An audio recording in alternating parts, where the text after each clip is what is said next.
La montée en compétences, c'est pas fatalement suivi d'une descente de budget. C'est bon? J'ai votre attention? Alors aujourd'hui, on va parler formation interne. Dans l'idéal, on aimerait bien former tous ses collaborateurs. Sur le papier, l'entreprise est gagnante à tous les coups. Mais en pratique, la formation vient souvent se heurter à un obstacle de taille. Le budget et toutes les contraintes qui vont avec. Des arbitrages entre les demandes prioritaires, des salariés non formés qui devront attendre une année de plus ou encore un effet déceptif en cas de refus. Alors voici comment capitaliser sur l'UQA pour contourner ces contraintes.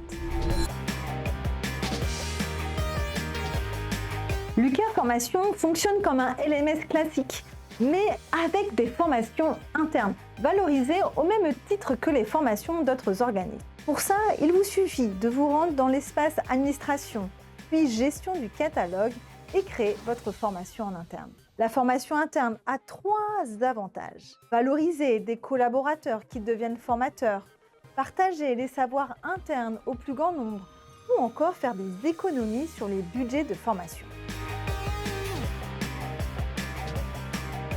C'est une autre manière d'utiliser la formation interne. Si une compétence manque vraiment à toute votre équipe, un salarié peut suivre une formation externe. Quand il revient, il peut partager ce savoir à l'ensemble des salariés. Et là, quand vous irez voir votre budget formation, normalement, rien ne bouge.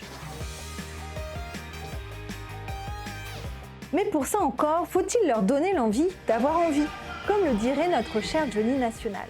Pour ça, vous pouvez coupler le module formation et le module entretien de l'UQA. Ça vous permettra d'intégrer une question sur les demandes formation directement dans votre trame d'entretien. Et la formation deviendra donc un sujet de conversation managériale récurrent. Voilà le SIR Hack du jour. On se retrouve très vite pour un prochain hack RH qui vous fait gagner un max de temps.